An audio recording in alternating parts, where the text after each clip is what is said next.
Mirosul de papanași proaspăt prăjiți încă mai stăruia în bucătăria casei de la țară când Sorina a scos acel râs pe care îl cunoșteam atât de bine. Era același râs pe care îl făcuse când eram noi copii și descoperise că i-am rupt una dintre jucăriile. Dar de data aceasta, ceea ce a fost rupt a fost diferit. Era speranța că, poate, propria mea soră ar putea înțelege de ce nu pot fi prezentă la toate momentele familiei. De ce îmi suna telefonul la ore ciudate? De ce am dispărut săptămâni întregi?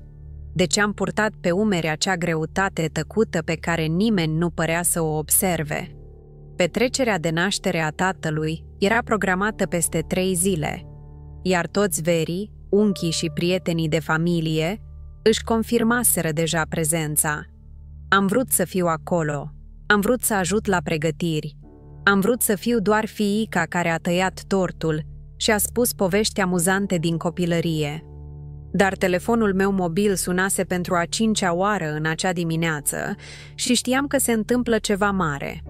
Ceva care ar necesita prezența mea imediată în altă parte, departe de acea masă de lemn unde familia mea plănuia o sărbătoare pe care s-ar putea să o ratez încă o dată. Când am încercat să-i explic Sorinei că s-ar putea să nu pot ajuta cu toate detaliile petrecerii, că munca mea era mai solicitantă decât de obicei, ea a clătinat pur și simplu din cap și a mormăit ceva despre mine folosind mereu aceeași scuză. În acel moment, uitându-mă la chipul sceptic al surorii mele mai mici, nu mi-am imaginat niciodată că în câteva minute sunetul elicelor avea să taie aerul liniștit din acea după-amiază de duminică și că tot ce se gândea la mine se va schimba pentru totdeauna. Dacă vă plac poveștile interesante ca aceasta, abonează-te la canal, dă like și comentează ce ai părut despre această poveste. Sorina stătea pe verandă, răsfoind o revistă de decorare, în timp ce făcea liste nesfârșite cu tot ce trebuia cumpărat, pregătit și organizat. Întotdeauna fusese așa, meticuloasă în privința sărbătorilor, de parcă fiecare petrecere ar fi fost o competiție tăcută cu celelalte familii din zonă. Când am menționat că s-ar putea să nu pot fi prezent la toate pregătirile, ea nici nu și-a ridicat privirea de pe pagină. E doar o altă scuză, Andreea. Întotdeauna faci asta. Când ai participat ultima dată la ceva pe aici? Vocea ei a purtat acel ton al unei surori mai mici care nu ierta niciodată, care ține fiecare absență ca și cum ar fi o trădare personală. Știam că are motivele ei, dar știam și că explicarea ar fi inutilă. Am încercat din nou, cu răbdarea pe care am învățat-o în cazarmă, unde fiecare cuvânt trebuie măsurat și orice conflict rezolvat fără a ridica vocea. Sorina, nu înțelegi. Meseria mea nu este ca a ta. Nu pot să închid telefonul și să mă prefac că nu se întâmplă nimic. Există responsabilități care depășesc ceea ce îți poți imagina. Ea a scos un râs care a răsunat peste verandă și a ajuns la bucătărie, unde mătușa Ileana pregătea tradiționalele dulciuri pentru petrecere. Desigur, salvatorul lumii este prea ocupat pentru a tăia o prăjitură. Trebuie să fie cu adevărat important această profesie misterioasă a ta. Nu te vedem niciodată în uniformă, nu știm niciodată unde lucrezi cu adevărat. Comentariul m-a durut mai mult decât mă așteptam. Nu era prima dată când familia mea punea la îndoială cariera mea, dar era ceva în felul în care Sorina spunea acele cuvinte care mă făcea să mă simt mic.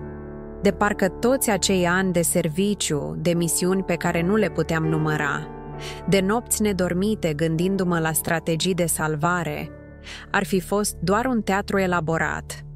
Tata a apărut în ușa bucătăriei, uscandu-și mâinile pe un prosop. Avea acea înfățișare obosită de cineva care lucrase toată viața în poliția locală, dar nu înțelegea niciodată ce făcea fiica lui cea mare. Pentru el, munca era ceva ce te îmbrăcai în uniformă, îl arătai vecinilor și le explicai în câteva cuvinte. Andreea, dragă, chiar nu ne poți ajuta cu petrecerea. Este chiar atât de complicat să ceri câteva zile libere? Mama ta te-a întrebat de mai multe ori când ne vei aduce pe cineva să ne întâlnim, când te căsătorești, când ne vei da nepoți. Dar ai întotdeauna o scuză legată de muncă. Mătușa Ileana s-a apropiat, ștergându-și mâinile pe șorțul floral pe care îl purtase de 10 de ani. Avea acel aer de femeie care cunoaște toate secretele cartierului și nu ratează nicio ocazie de a-și oferi părerea despre viața altora. Înțeleg că trebuie să muncești, dragă, dar uneori se pare că îți faci angajamente pentru a scăpa de familie. Am simțit că mi se strânge pieptul. Nu era vorba de a face compromisuri sau de a fugi de familie. Era vorba de a purta o greutate pe care nimeni nu o putea înțelege, de a lua decizii care au afectat sute de vieți, de a fi responsabil pentru misiuni care nu puteau fi niciodată povestite la o masă. Telefonul meu a vibrat din nou. A fost al 3-lea apel în mai puțin de o oră, toate de la același număr. Știam că trebuie să răspund, dar știam și că orice mișcare din partea mea va fi interpretată ca o dovadă în plus că îmi fac scuze. M-am uitat la Sorina, care mă privea cu acel zâmbet ironic pe care îl cunoșteam încă din copilărie. "Haide," răspunde. Sorina a făcut un gest teatral cu mâna, de parcă mi-ar fi dat permisiunea pentru ceva ce știa deja că voi face oricum. Demonstrează încă o dată că suntem mai puțin importanți decât angajamentele tale misterioase. Mătușa Ileana dădu din cap, înțelegând sora ei mai mică, așa cum făcea întotdeauna. Am răspuns la apel și m-am îndepărtat de câțiva pași de verandă. Vocea de la celălalt capăt era serioasă, urgentă, dar vorbea în cod că familia mea nu l-ar înțelege niciodată. La granița de nord se dezvoltase o situație, iar expertiza mea în logistică de urgență era necesară imediat. Nu a fost o alegere, a fost un ordin. Când am închis, toată lumea mă privea cu acea expresie pe care o cunoșteam atât de bine. Era aceeași expresie pe care o aveam când eram adolescent și veneam târziu acasă, sau când anulam planurile de familie în ultimul moment. Era expresia oamenilor care credeau că cunosc pe cineva, dar trăiau doar cu fragmente din adevăr. "Deci, care este scuza de data asta?" întrebă Sorina încrucișându-și brațele. "Lasă-mă să ghicesc, o întâlnire super importantă pe care doar tu te poți descurca. Sau poate o excursie de ultim moment pentru a salva lumea din nou." Tata a oftat și am văzut în acel oftat greutatea anilor de neînțelegeri reciproce. "Nu este o scuză, Sorina. Este treaba mea. Și da, uneori îmi cere să fiu disponibil când ai nevoie de mine aici. Mi-aș dori să fie altfel, dar nu am de ales." Vocea mea suna mai obosită decât mi-am propus, dezvăluind o vulnerabilitate pe care o arătam rar familiei mele. "Bineînțeles că ai de unde alege," răspunse ea imediat. "Toată lumea are de ales. Alegi această slujbă misterioasă decât familia ta. Alegi să fii important pentru străini în loc să fii o fiică și o soră prezente. Alegi să trăiești această viață de secrete în loc să fii sincer cu noi." Cuvintele Sorinei răsunară peste verandă ca o propoziție. Nu era vorba doar de petrecerea tatălui, mi-am dat seama în acel moment. Era vorba de ani de absențe pe care nu le puteam explica, de telefoane pe care nu le puteam ignora, de o viață dublă care devenise atât de naturală pentru mine, încât uitasem cum trebuie să arate lumea exterioară. Mătușa Ileana a venit și și-a pus mâna pe brațul meu cu acel mod matern pe care l-a avut întotdeauna. "Andreea, dragă, vrem doar să înțelegem. Tatăl tău îmbătrânește, surorii tale îi este dor de tine, tuturor. N-ar fi posibil odată să punem familia pe primul loc?" M-am uitat la fiecare dintre ei, încercând să găsesc cuvinte care să poată acoperi prăpastia pe care o creasem. Dar cum aș putea explica că a pune familia pe primul loc însemna uneori să-i protejez de adevăruri care ar putea să-i sperie? Cum aș putea spune că absența mea a fost adesea prezența mea cea mai iubitoare? Telefonul meu a vibrat din nou. De data aceasta nu a fost un apel, ci un mesaj scurt, direct, care mi-a făcut să se răcească sângele. Căpitane, elicopter în drum spre locația ta. Timpul estimat de sosire 15 minute. Misiune clasificată drept prioritate maximă. Pregătiți-vă pentru îmbarcarea imediată. Am simțit că pământul tremură ușor sub picioarele mele, dar la început am crezut că îmi imaginez. Eram atât de concentrat pe mesajul pe care îl primisem, încât nu am observat imediat sunetul îndepărtat care se apropia. Dar Sorina s-a oprit la mijlocul propoziției, încruntându-se și privind curioasă spre cer. "Ce este zgomotul acela?"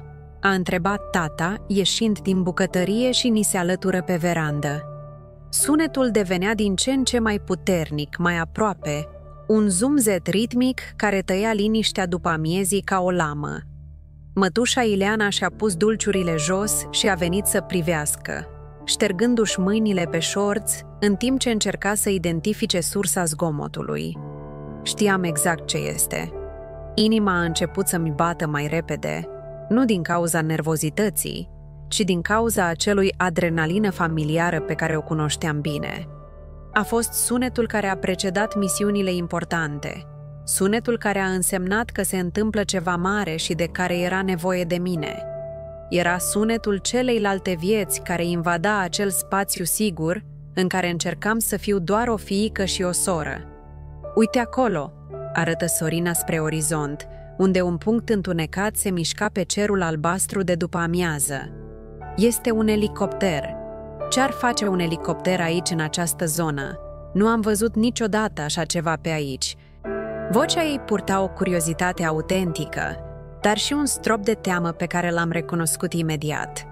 Elicopterul se apropia rapid și am văzut că era unul militar. Semnele distinctive, culoarea, felul în care zbura jos și drept, totul indica că era o aeronavă oficială. Familia mea a continuat să urmărească cu un interes din ce în ce mai mare, fără să țină cont de faptul că aparatul se îndrepta direct spre proprietatea noastră. Tata se scarpină în cap, perplex. Trebuie să fie un fel de exercițiu militar. Se antrenează uneori în zonă, dar nu am văzut niciodată un pământ atât de aproape de casă. Vorbea tare, încercând să se facă auzit peste zgomotul tot mai mare al elicelor care domina acum complet împrejurimile. Am simțit fluturi în stomac când am văzut elicopterul încetinind și a început să ocolească proprietatea noastră. Nu a fost un burghiu. Nu a fost o coincidență. Era exact ceea ce mă temeam și speram în același timp. A fost viața mea profesională sosirea să mă ia în fața familiei, fără avertisment, fără explicații. Elicopterul a aterizat pe câmpul de lângă casă, ridicând un nor de praf și trimițând pui să se repezi în panică. Zgomotul era asurzitor acum și toți ne-am protejat instinctiv cu mâinile peste urechi. Sorina s-a uitat la mine cu o expresie pe care nu o mai văzusem până acum. Un amestec de confuzie și ceva care semăna cu frica. Când elicele au încetat să se învârtă și s-a întors liniștea, un bărbat în uniformă a coborât din avion. Era înalt, serios și mergea cu purtarea militară pe care o cunoșteam atât de bine. Era comandantul Dobre, superiorul meu direct, iar prezența lui acolo însemna că situația era și mai gravă decât îmi imaginasem. A traversat câmpul cu pași fermi și hotărâți, ignorând complet privirile curioase și înspăimântate ale familiei mele. Expresia lui era profesionistă și concentrată și știam că nu era acolo pentru o conversație socială. Când a ajuns la poarta proprietății noastre, s-a oprit și m-a căutat printre oamenii de pe verandă. "Căpitane Andreea Vasilescu," a spus el tare și clar, pentru ca toți cei de la balcon să audă perfect. "Prezența ta este necesară imediat pentru o misiune de primă prioritate. Elicopterul este pregătit pentru decolare imediat ce ești gata." Tăcerea care a urmat a fost absolută. Nici măcar cântecul păsărilor nu părea să fie prezent în acel moment. Sorina rămase complet nemișcată, cu gura ușor deschisă, de parcă cuvintele comandantului nu aveau sens pentru ea. Tata clipi de mai multe ori, încercând să proceseze ceea ce tocmai auzise. "Căpitane," repetă mătușa Ileana încet, aproape șoptind, de parcă cuvântul ar fi fost străin, ceva ce nu-și imaginase niciodată să audă adresat nepoatei pe care o cunoștea încă din copilărie. Ochii ei au trecut de la mine la căpitan, încercând să conecteze piesele unui puzzle care se dezvăluise într-un mod complet neașteptat. Am stat calm, cu postura pe care o învățasem din ani de antrenament și misiuni. "Comandante Dobre, voi fi gata în 5 minute." Vocea mea era fermă, profesionistă, complet diferită de tonul pe care l-am folosit acasă. Parcă doi oameni diferiți locuiau în același corp.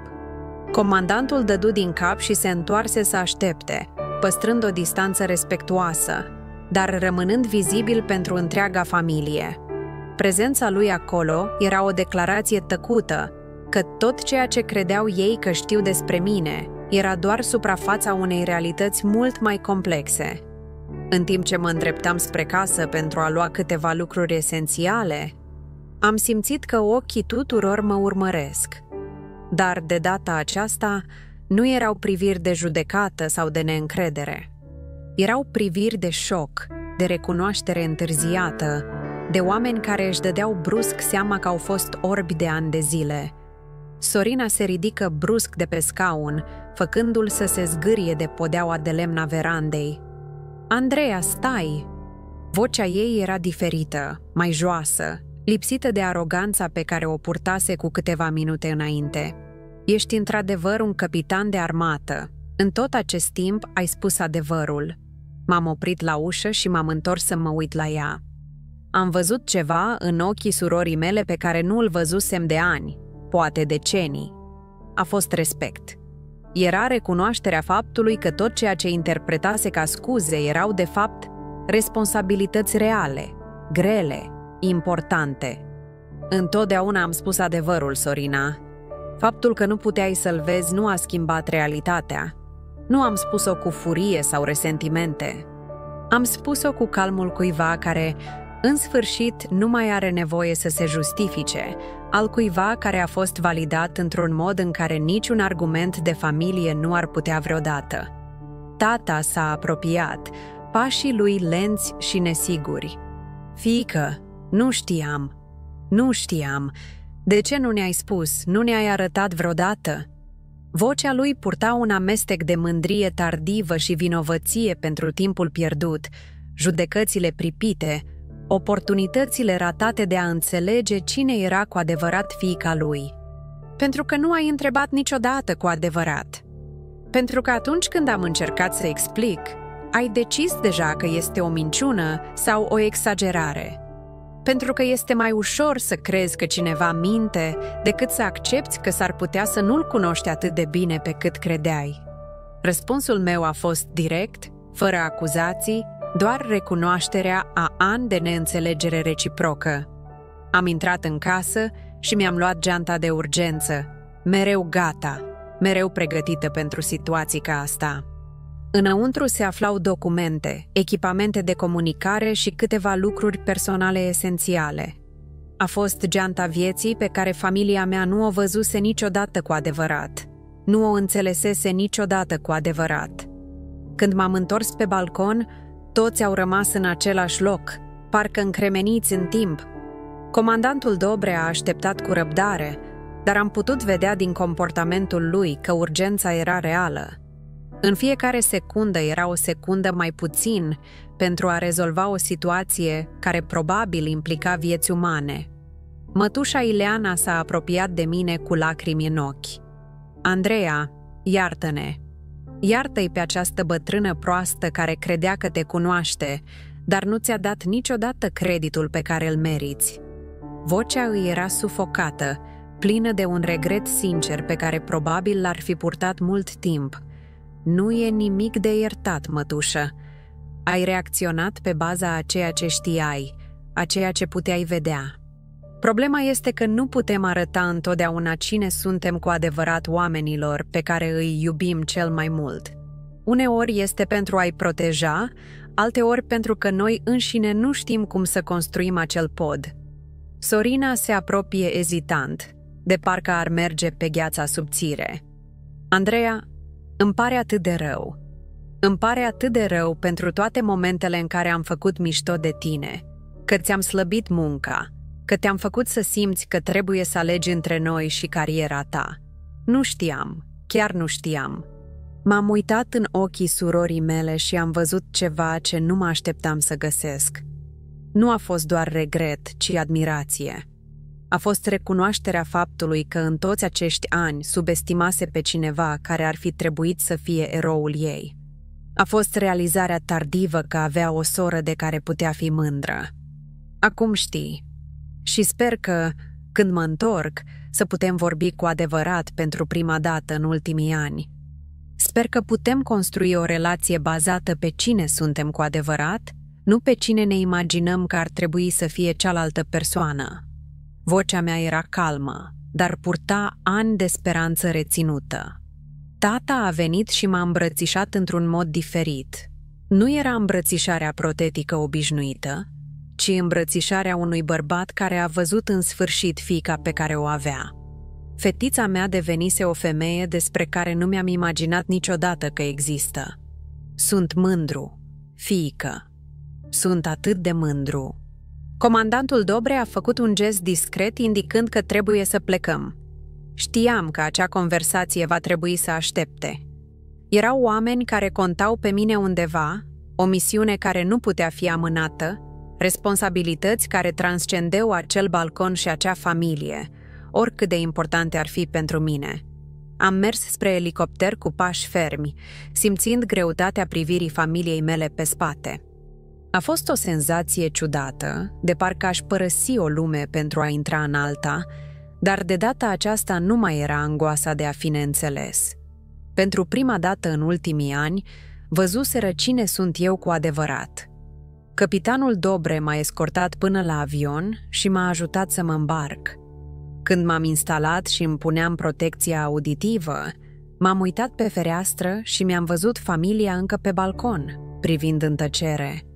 Sorina își pusese mâna peste inimă, de parcă ar fi încercat să proceseze o revelație care avea să schimbe pentru totdeauna felul în care mă vedea. Lamele au început să se învârtească din nou și am știut că vom ajunge în aer în câteva secunde. Dar înainte ca zgomotul să devină asurzitor, am văzut-o pe Sorina alergând spre elicopter, strigând ceva ce nu prea puteam auzi. Ea flutură ambele mâini și am putut citi pe buzele ei cuvintele pe care așteptam să le aud de atâta timp. Te iubesc, soră. Întoarce-te curând. Cuvintele liniștite ale Sorinei au ajuns la mine ca un balsam pentru rănile pe care nici măcar nu-mi dădusem seama că sunt încă rănite.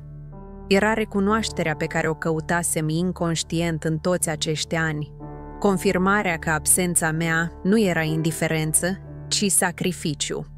Elicopterul a urcat repede și am văzut casa noastră micșorându-se de desubt. Dar de data asta, spre deosebire de toate celelalte plecări, nu am simțit acea strângere în piept. Nu mai există acel sentiment de a alege între două vieți incompatibile. În cele din urmă se întâlniseră armonios. În timpul zborului, comandantul Dobre m-a informat despre misiunea care ne aștepta. A fost o situație critică la frontieră, care a presupus evacuarea civililor și coordonarea resurselor umanitare. Era exact genul de operație pe care am antrenat-o ani de zile, genul de provocare care justifica fiecare absență de la fiecare sărbătoare în familie.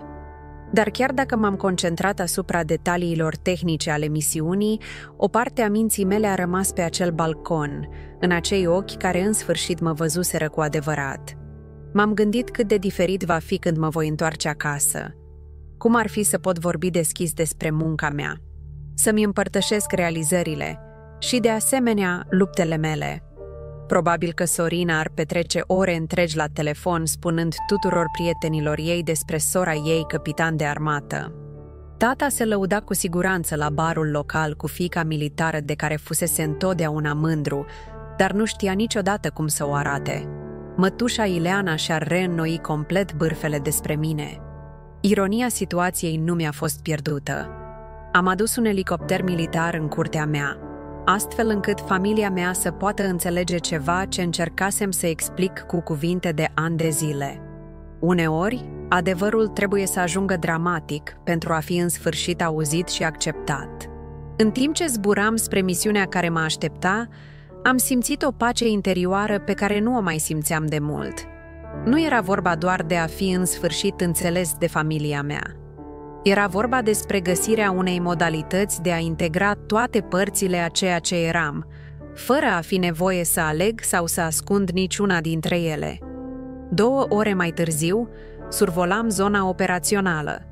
Peisajul de dedesubt a scos la iveală o situație complexă. Sute de persoane strămutate așteaptă evacuarea. Era genul de scenariu care necesita o coordonare precisă, o conducere clară și decizii rapide, care ar putea însemna diferența dintre viață și moarte pentru multe familii. Când am aterizat la baza de operațiuni temporare, am fost imediat direcționat către centrul de comandă. Acolo, 10 de ofițeri și specialiști așteptau îndrumarea mea cu privire la logistica evacuării. A fost impresionant să văd cum expertiza mea a fost respectată și apreciată în acel mediu, un contrast puternic cu îndoielile cu care mă confruntam acasă. Căpitane Vasilescu, avem 300 de familii care așteaptă evacuarea și doar 4 elicoptere disponibile. Cum sugerați să organizăm prioritățile și traseele? Colonelul responsabil de operațiune m-a consultat în calitate de autoritate și am simțit greutatea familiară a responsabilității pe care o duceam ani de zile, dar de data aceasta fără povara suplimentară a neînțelegerii. Mi-am petrecut următoarele 6 ore coordonând una dintre cele mai complexe evacuări din cariera mea. Am organizat rute, am prioritizat grupurile vulnerabile, am coordonat cu echipele medicale și am menținut o comunicare constantă cu toate aeronavele implicate. Tocmai pentru momente ca acestea îmi dedicasem viața, pentru care mă sacrificasem să particip la adunările de familie. Într-o scurtă pauză între operațiuni, mi-am lăsat gândurile să plece spre casă. Mi-am imaginat-o pe Sorina spunându-și prietenilor despre sora ei capitan, pe tata reorganizând mental fiecare conversație pe care am avut-o de-a lungul anilor, pe mătușa Ileana repetând fiecare bârfă pe care o răspândise despre viața mea. Operația a fost un succes absolut. Toate familiile au fost evacuate în siguranță, nu au fost pierdute vieți, iar coordonarea logistică a funcționat ca un ceas. Când ultimul elicopter a decolat cu ultimii evacuați, am simțit acea satisfacție profundă care vine doar din faptul că știu că munca mea a făcut o diferență reală în viața oamenilor adevărați. Comandantul Dobre s-a apropiat cu un zâmbet discret, dar sincer. Excelent treabă, capitane! O altă operațiune care demonstrează de ce expertiza de VSI este atât de căutată. Știu că a trebuit să întrerupeți un moment important în familie, iar acest lucru nu trece neobservat de comandamentul superior. Cuvintele lui au purtat recunoașterea pe care rare ori am primit-o atât de direct.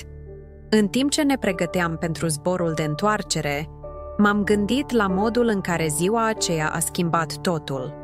Nu era vorba doar despre familia mea să-mi înțeleagă în sfârșit profesia.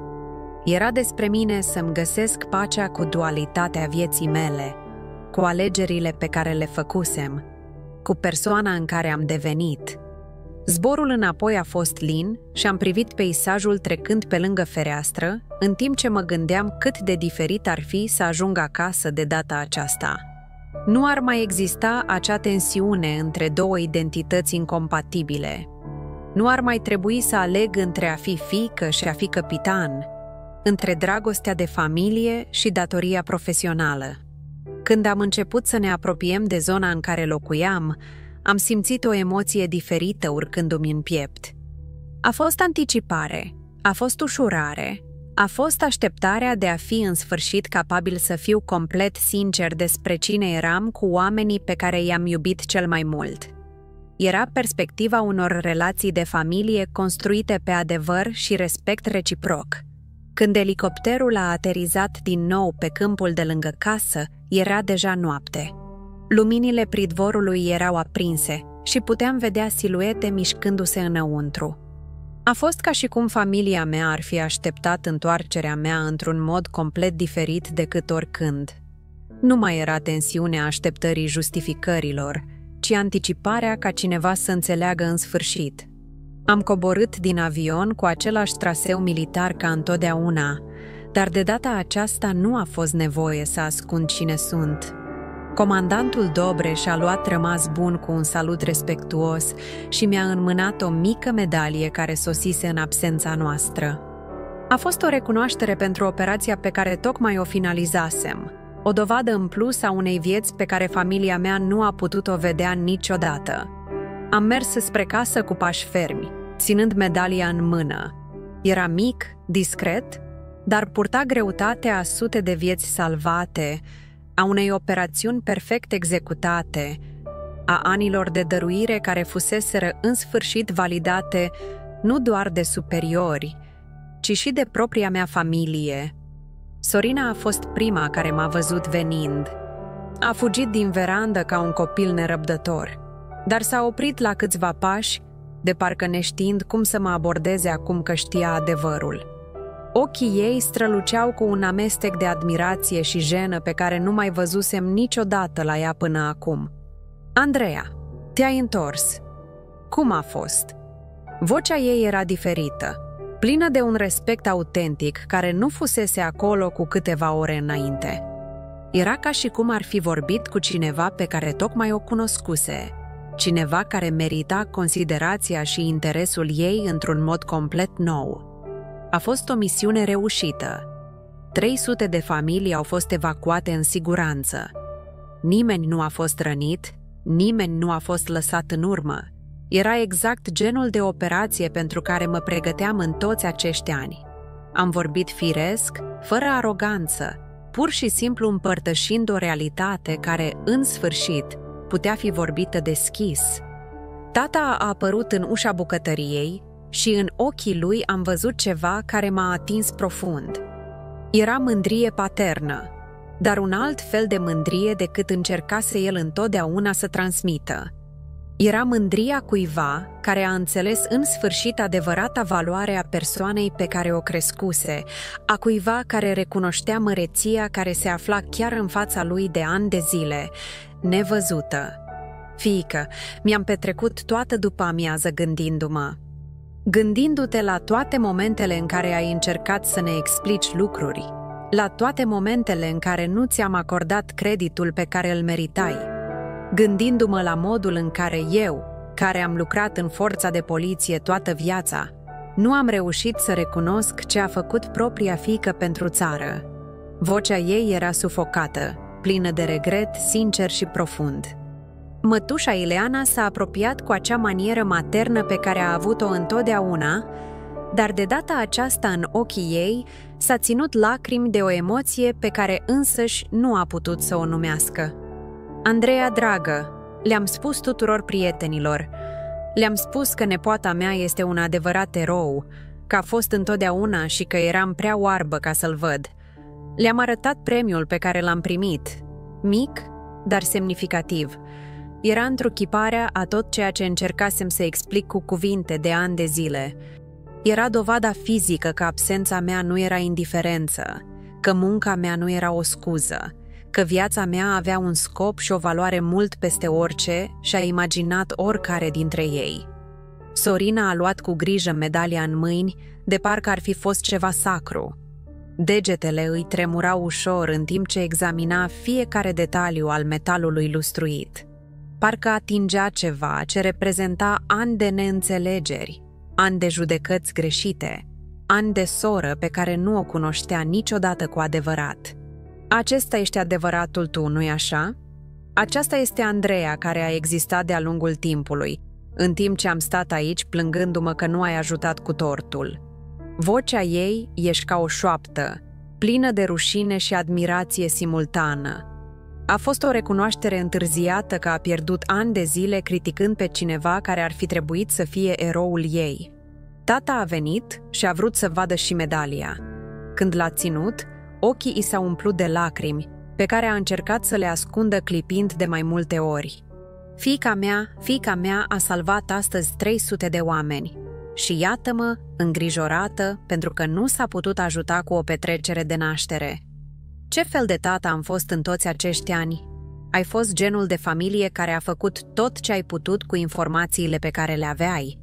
Aș fi putut găsi și modalități de a explica mai bine, de a arăta cine sunt, fără să încalc protocoalele de siguranță. Toți facem greșeli. Toți învățăm. Important este că acum știm să construim ceva diferit de aici. Mătușa Ileana și-a șters ochii cu colțul șorțului și a clătinat din cap. Andreea, dragă, de câte ori te-ai întors obosită din misiuni de genul acesta și am crezut că îți faci scuze? De câte ori ai purtat singur povara asta în timp ce te-am criticat că nu ai fost acolo? De multe ori, mătușă. Dar fiecare misiune a meritat. Fiecare persoană salvată. Fiecare operațiune reușită. Fiecare moment în care am fost capabil să fac o diferență în viața cuiva a justificat fiecare neînțelegere, fiecare petrecere ratată, fiecare privire de neîncredere pe care am primit-o acasă. Nu am făcut-o ca să fiu înțeles, am făcut-o pentru că era necesar. Sorina a venit și m-a îmbrățișat într-un fel pe care nu o mai făcuse de când eram copii. A fost o îmbrățișare plină de regret, dar și de dragoste și admirație autentică. Andreea, vreau să aflu despre viața ta. Chiar vreau să o cunosc pe sora mea. Vreau să înțeleg ce faci, unde mergi, cum te pot sprijini. Cuvintele acelea erau tot ce-mi doream să aud de ani de zile. Nu erau scuze, erau invitații la o relație reală, construită pe onestitate și respect reciproc. A fost posibilitatea de a integra în sfârșit toate aspectele vieții mele, fără a fi nevoit să aleg între familie și carieră. Tata și-a pus mâna pe umărul meu cu o fermitate pe care nu o mai simțisem de mult. Fiică, vreau să știu despre munca ta. Vreau să înțeleg de ce ai ales această viață. Vreau să știu despre realizările tale. Vreau să pot fi mândru de tine în mod conștient. Vreau să fiu un tată care să fie la înălțimea fiicei pe care o are. M-am uitat la fiecare dintre ei, simțind o emoție pe care nu puteam să o numesc. A fost ușurare, a fost recunoștință, a fost sentimentul de a fi în sfârșit acasă cu adevărat. Era certitudinea că, din acel moment, nu va mai trebui să aleg între a fi fiică și a fi capitan, între dragostea de familie și datoria profesională. În acea noapte ne-am așezat pe verandă unde totul începuse cu câteva ore mai devreme, dar acum atmosfera era cu totul alta. Nu mai era tensiune în aer, nici cuvinte nerostite plutind între noi. Era ceva nou acolo, ceva ce niciunul dintre noi nu știa cum să-l numească, dar pe care îl simțeam cu toții. Era respectul reciproc construit pe adevăr. Sorina a făcut cafea pentru noi toți, un gest simplu care a purtat un simbolism profund. Parcă mă servea pentru prima dată ca soră, nu ca cineva care datorează favoruri sau explicații, ci ca cineva care merită considerație și grijă. Când mi-a întins paharul, privirile ni s-au întâlnit și am văzut acolo o promisiune tăcută că totul va fi diferit de acum înainte. Tata a început să pună întrebări despre cariera mea, întrebări autentice care au demonstrat un interes real pentru a-mi înțelege viața. Nu erau interogatorii deghizate sau încercări de a mă prinde în contradicție. Erau întrebări de la un tată care a vrut în sfârșit să cunoască fiica pe care o crescuse, dar nu a văzut-o niciodată cu adevărat. Am vorbit despre trecutul meu, despre misiunile pe care le puteam împărtăși, despre provocările de a fi femeie într-un mediu predominant masculin și despre realizările pe care le atinsesem în tăcere. A fost eliberator să pot vorbi deschis despre o parte a vieții mele pe care fusesem forțată să o păstrez secretă sau să o deghizez ca ceva mai puțin decât era în realitate. Mătușa Ileana asculta totul cu o atenție reală, punând întrebări specifice care arătau că încerca cu adevărat să înțeleagă, nu doar să fie politicoasă. Din când în când, ea dădu din cap, reprocesând în mod clar ani de zile de informații pe care le interpretase greșit. A fost frumos să vezi pe cineva suficient de umil încât să-și recunoască propriile greșeli. Sorina mi-a luat telefonul și m-a întrebat dacă pot vedea fotografii cu munca mea. Au fost puțini, din motive de securitate, dar cei care au existat spuneau povești puternice. Oameni pe care i-am ajutat la evacuare, echipe cu care lucrasem, momente care au reprezentat vieți salvate și misiuni îndeplinite cu succes. Petrecerea de naștere a tatălui a fost reprogramată pentru săptămâna următoare, dar de data aceasta va fi diferit. Ar fi o sărbătoare în care aș putea fi prezent nu doar fizic, ci și emoțional. Ar fi prima petrecere de familie în care nu ar trebui să inventez versiuni editate ale vieții mele, în care aș putea fi complet sincer despre cine sunt. În timp ce ne pregăteam să ne retragem, Sorina m-a tras deoparte pentru o conversație privată. Andreea, vreau să știi că din această zi înainte nu va mai trebui să alegi niciodată între familia ta și munca ta. Vom învăța să-ți susținem ambele lumi, pentru că acum înțelegem că nu sunt conflictuale, ci complementare. Cuvintele ei au atins un loc adânc în mine despre care nu știam că încă are nevoie de vindecare. A fost recunoașterea că nu eram o persoană divizată, că diferitele mele fațete puteau coexista armonios, că nu aveam nevoie să sacrific nicio parte din ceea ce eram pentru a fi acceptată de cei pe care îi iubeam cel mai mult. În noaptea aceea, pentru prima dată după ani, am dormit acasă fără acea greutate familiară pe piept. Nu mai existau secrete de păstrat, nici judecăți de care să ne temem, nici nevoia obositoare de a-mi dovedi constant valoarea. Mă simțeam de parcă eram în sfârșit acasă, complet, pentru prima dată în viața mea de adult. A doua zi dimineața, m-am trezit cu o senzație ciudată de lejeritate. Era ca și cum o greutate invizibilă pe care o purta ani de zile ar fi fost ridicată peste noapte. M-am uitat pe fereastră și am văzut câmpul unde aterizase elicopterul, acum gol, dar purtând amprenta unui moment care schimbase totul pentru totdeauna. A fost locul în care două vieți s-au întâlnit și au devenit una. Am coborât în bucătărie și am găsit toată familia deja trează, luând micul dejun împreună într-un mod pe care nu l-au făcut de ani de zile. Nu era nicio grabă, nicio tensiune, nici telefoanele mobile la care trebuia să răspund în secret. Era doar o familie care în sfârșit învățase să se vadă și să se accepte complet. Sorina mi-a servit cafea fără ca eu să-l întreb și, în acel gest simplu, era toată dragostea pe care nu a știut niciodată să o arate. Andreea, mă întrebam, poate ai putea să ne spui mai multe despre munca ta azi? Vreau să înțeleg cum îți pot sprijini cel mai bine cariera, cum pot fi o adevărată soră pentru cineva atât de important. Tata răsfoia un ziar, dar mi-am dat seama că de fapt nu citea. Din când în când îmi arunca o privire cu acel zâmbet discret al cuiva care încă procesează descoperirea că are o fiică eroină. A fost frumos să-l vezi reorganizând mental ani de conversații, găsind noi semnificații pentru lucruri pe care nu le înțelesese anterior. În acea dimineață liniștită, m-am gândit la modul în care adevărul își are timpul său. Ani de zile am încercat să forțez înțelegerea prin cuvinte, explicații și justificări.